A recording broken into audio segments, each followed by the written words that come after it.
కాల్పుల విరమణకు అంగీకరించడంపై రష్యా అధ్యక్షుడు Putin, US అధినేత ట్రంప్ మాట్లాడనున్నారు. రష్యా కూడా సీజ్ ఫైర్ కు అంగీకరిస్తుందని భావిస్తున్నట్లు ట్రంప్ తెలిపారు.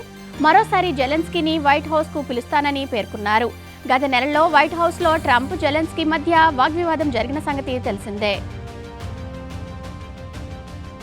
యుఎస్ ఆల్కహాల్పై భారత్ 150% టారిఫ్ విధిస్తుందని white house press secretary Karoline Leavitt పేర్కొన్నారు. అలాగే వ్యవసాయ ఉత్పత్తులపై 100% సుంకాలు వసూలు చేస్తుందన్నారు. ఇండియా సహా కెనడా, జపాన్ వంటి దేశాలు భారీ సుంకాలు విధించడంపై అభ్యంతరం వ్యక్తం చేశారు. అందుకే ట్రంప్ ఆయా దేశాలపై పరస్పర సుంకాలు విధించాలని యోచిస్తున్నారని తెలిపారు. యువ క్రికెటర్ పంత్తో కలిసి దిగ్గజ క్రికెటర్లు ధోని, రైనా డాన్స్ చేసిన వీడియో వైరల్ అవుతుంది. పంత్ సోదరి వివాహ వేడుక ఉత్తరాఖండ్లోని ముసోరీలో జరిగింది. ఇటీవల ఛాంపియన్స్ ట్రోఫీ గెలిచిన జట్టులో సభ్యుడైన పంత్ దుబాయ్ నుంచి నేరుగా వేడుక వద్దకు చేరుకున్నారు. అతని ఆహ్వానం మేరకు వెళ్లిన ధోని, రైనా తమ సన్నిహితులతో కలిసి డాన్స్ చేసి సరదాగా గడిపారు. పాకిస్తాన్లో బలోచ్ మిలిటెంట్లు చెర నుంచి రైలు ప్రయాణికులను విడదీసేందుకు ఆర్మీ చేపట్టిన సైనిక ఆపరేషన్ కొనసాగుతుంది. ఇప్పటి వరకు 80 మందిని కాపాడారు. 100 మందికి పైగా ఇంకా బందీలుగా ఉన్నట్లు తెలుస్తుంది. రైలు క్వెట్టా నుంచి పెషావర్ వస్తుండగా ఓ సొరంగం వద్ద మిలిటెంట్లు ట్రాక్ బాంబులతో పేల్చేశారు. రైలు మంటల్లో చిక్కుకొని ఆగిపోవడంతో మిలిటెంట్లు దాన్ని హైజాక్ చేసి 30 మందిని చంపేశారు. ఛాంపియన్స్ ట్రోఫీ ఫైనల్లో భారత్ విజయం సాధించిన అనంతరం రచ్చ చేశారంటూ మధ్యప్రదేశ్లోని దేవాస్లో పలువురు యువకులకు పోలీసులు గుండ్లు కొట్టించారు. శాంతి భద్రతలకు విఘాతం కలిగించారని పేర్కొంటూ గుండ్లు కొట్టించి ర్యాలీ తీయించారు. ఈ వీడియో వైరల్ కావడంతో స్థానిక బీజేపీ ఎమ్మెల్యే గాయత్రి రాజే తీవ్రంగా స్పందించారు. అమాయక యువతులను అలా శిక్షించడం సరికాదన్నారు. ఆంధ్రప్రదేశ్ రాష్ట్ర అసెంబ్లీ బడ్జెట్ సమావేశాలు కొనసాగుతున్నాయి. ఇవాళ సభలో మహిళా సాధికారతపై లఘు చర్చ, ఆపై మున్సిపల్, ప్రణాళిక సర్వేలు, వాణిజ్య పన్నులు, కార్మిక, అబ్కారీ, ఇంధన శాఖల బడ్జెట్ గ్రాంట్లపై చర్చ జరగనుంది. అటు తెలంగాణలో అసెంబ్లీ సమావేశాలు గవర్నర్ ప్రసంగంతో నేడు ప్రారంభమయ్యాయి. మరో 3-4 ఏళ్ల తర్వాత మళ్లీ వైసీపీ ప్రభుత్వమే వస్తుందని మాజీ సీఎం జగన్ అన్నారు. తాడేపల్లిలో జరిగిన వైసీపీ ఆవిర్భావ దినోత్సవంలో పాల్గొన్న అనంతరం ఆయన మాట్లాడారు. ప్రజల కష్టాల నుంచి వైసీపీ ఆవిర్భవించింది. ప్రతిపక్షంలో ఉండటం మనకు కొత్త కాదు. 15 ఏళ్లలో 10 ఏళ్లు ప్రతిపక్షంలోనే ఉన్నాం.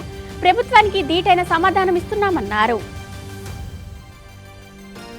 ఈ నెల 15న పశ్చిమ గోదావరిలోని తణుకులో సీఎం చంద్రబాబు పర్యటించనున్నారు. స్వర్ణాంధ్ర, స్వచ్ఛాంధ్ర కార్యక్రమంలో భాగంగా నిర్వహించే ప్రజావేదికలో ప్రసంగిస్తారు. సింగిల్ యూజ్ ప్లాస్టిక్ ప్రత్యామ్నాయ వస్తువుల ప్రదర్శనను ఆయన ప్రారంభిస్తారు. సీఎం రాక నేపథ్యంలో జిల్లా కలెక్టర్ నాగరాణి, ఎస్పీ అద్నాన్ నయూం ఏర్పాట్లను సమీక్షించారు. బంగాళాఖాతంలో విస్తరించిన ఉపరితల ద్రోణి ప్రభావంతో రానున్న 24 గంటల్లో చిత్తూరు, తిరుపతి జిల్లాలలో వర్షాలు పడతాయని వాతావరణ శాఖ తెలిపింది. మిగతా జిల్లాలలో పొడి వాతావరణం ఉంటుందని పేర్కొంది. 19 మండలాల్లో తీవ్ర వడగాల్పులు వీస్తాయంది. మరోవైపు ఉపరితల ద్రోణి వల్ల నిన్న తమిళనాడులో పాటు చిత్తూరు, తిరుపతి జిల్లాల్లో వర్షాలు పడిన విషయం తెలిసిందే. అసెంబ్లీ సమావేశాల నేపథ్యంలో ఎమ్మెల్యేలు, ఎమ్మెల్సీలకు ఈ నెల 18 నుంచి 3 రోజుల పాటు క్రీడా పోటీలు నిర్వహించనున్నట్లు స్పీకర్ అయ్యన్నపాత్రుడు తెలిపారు. విజయవాడలోని ఇందిరాగాంధీ మున్సిపల్ మైదానంలో 3 గంటలకు ప్రారంభ కార్యక్రమం ఉంటుందన్నారు. ఇందులో సభ్యులంతా పాల్గొనాలని సూచించారు. రాష్ట్ర ప్రభుత్వం వచ్చే నెలలో రాజధాని అమరావతి పనులను పునః ప్రారంభించనుంది. ఈ కార్యక్రమానికి రావాలని ప్రధాని మోదీని ఆహ్వానించగా ఆయన అంగీకరించినట్లు సమాచారం.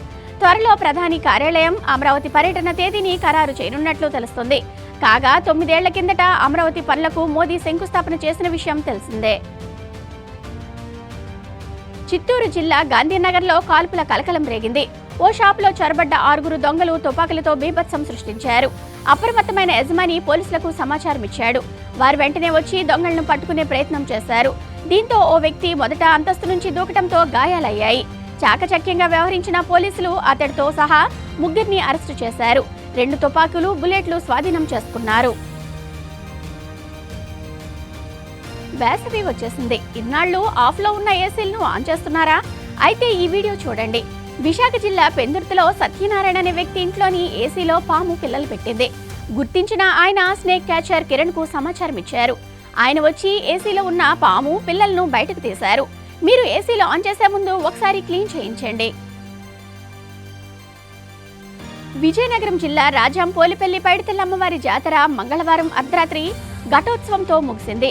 ఉత్తరాంధ్ర జిల్లాలతో పాటు ఒడిశా, ఛత్తీస్గఢ్ రాష్ట్రాల నుంచి లక్షలాది మంది భక్తులు అమ్మవారిని దర్శించుకున్నారు.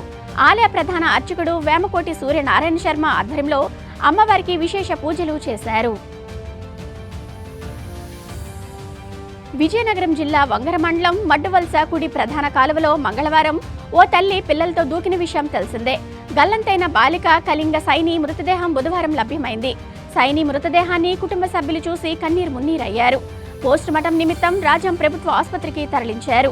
ఎస్ఐ షేక్ శంకర్ కేసు నమోదు చేసి దర్యాప్తు చేస్తున్నారు.